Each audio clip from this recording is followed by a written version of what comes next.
O Senhor esteja convosco.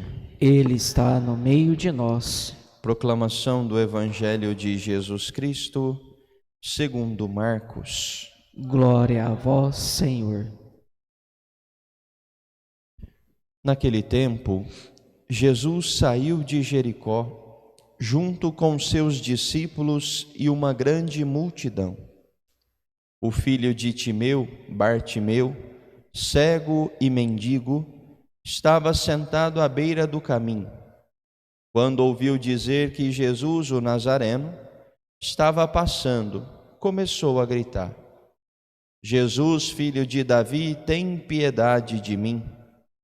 Muitos o repreendiam para que se calasse, mas ele gritava mais ainda: Filho de Davi, tem piedade de mim. Então Jesus parou e disse: Chamai-o. Eles o chamaram e disseram: Coragem, levanta-te, Jesus te chama. O cego jogou o manto, deu um pulo e foi até Jesus.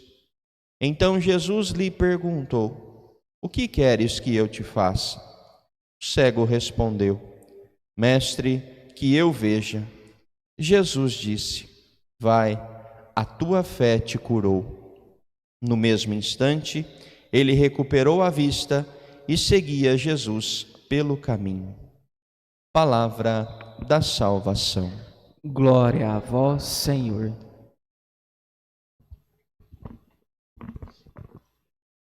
Celebramos hoje a memória de São Justino, um mártir, um homem que nasceu cego, não fisicamente como o cego do Evangelho, mas um homem que nasceu cego na sua fé, filho de uma família pagã. São Justino nasce na região da Samaria e ali estuda, se torna um grande filósofo e começa a perseguir a verdade através da filosofia. E então ele vai buscar, percebendo que a filosofia não conseguia responder todas as perguntas, ele se encontra com a doutrina católica. Um leigo, não um clérigo, não um religioso, mas um leigo que enfrentou todas as dificuldades para se libertar da sua cegueira espiritual e pagou isso com a própria vida. Ensinava os imperadores com a doutrina católica, mostrando exatamente o que deveria ser a vida de um cristão, e no final da sua vida, quando é preso, quando é torturado, quando é levado para o martírio, não deixa de professar a sua fé.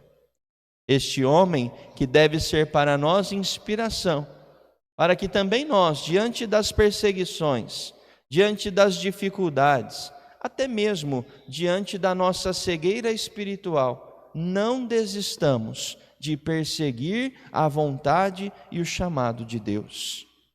Ouvimos no Evangelho também um homem que não desistiu.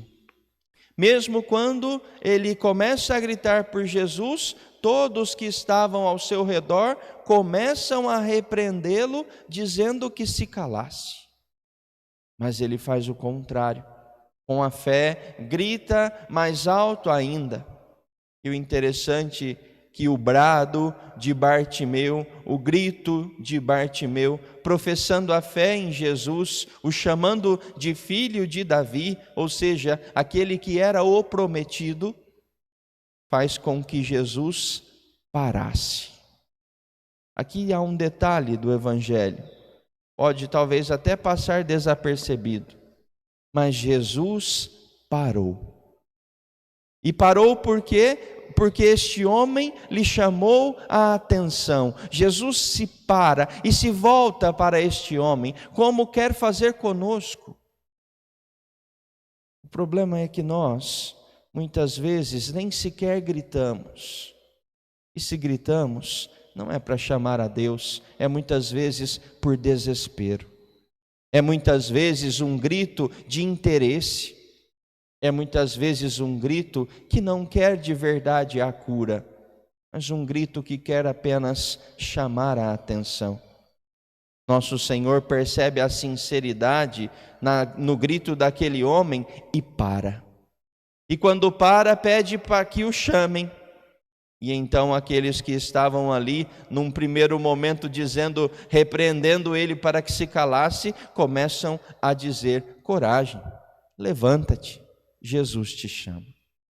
Como é fácil perdermos o caminho de Deus porque damos ouvidos quando nos dizem: parem, não vão, não sigam, deixem de ir à igreja, deixe de rezar isso, deixe de rezar o terço, deixe de viver a sua fé.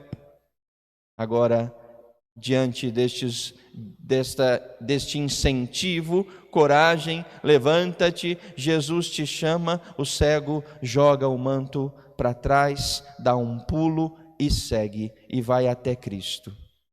Ali diante de Jesus, ele fica curado. Nosso Senhor pergunta: o que queres que eu te faça? Exatamente porque nosso Senhor precisa enxergar dentro da nossa alma a verdadeira vontade de uma conversão. A verdadeira vontade de enxergarmos, não só com os olhos físicos, mas com os olhos da alma, de enxergarmos a verdade. O cego poderia pedir outras coisas. O cego poderia pedir ali uma bengala, o cego poderia pedir ali um manto novo, mas ele queria ver. Será que também nós queremos ver? Será que também nós queremos sair da nossa cegueira espiritual e enfrentar tudo aquilo que nos é proposto para vivermos a nossa fé? Um último detalhe do Evangelho que nos mostra qual deve ser a nossa postura depois de curado. Quando ele recuperou a vista, seguiu Jesus pelo caminho. Aqui ainda há um erro que muitas vezes acontece. Buscamos a Deus, Deus nos cura, Deus nos sara e nós continuamos no nosso comodismo. Ao invés de seguirmos Jesus, continuamos do jeito que achamos que deve ser. Continuamos vivendo a nossa vidinha como se Deus nos tivesse feito um favor. E por assim somos gratos, mas não temos que ter compromisso nenhum com Deus.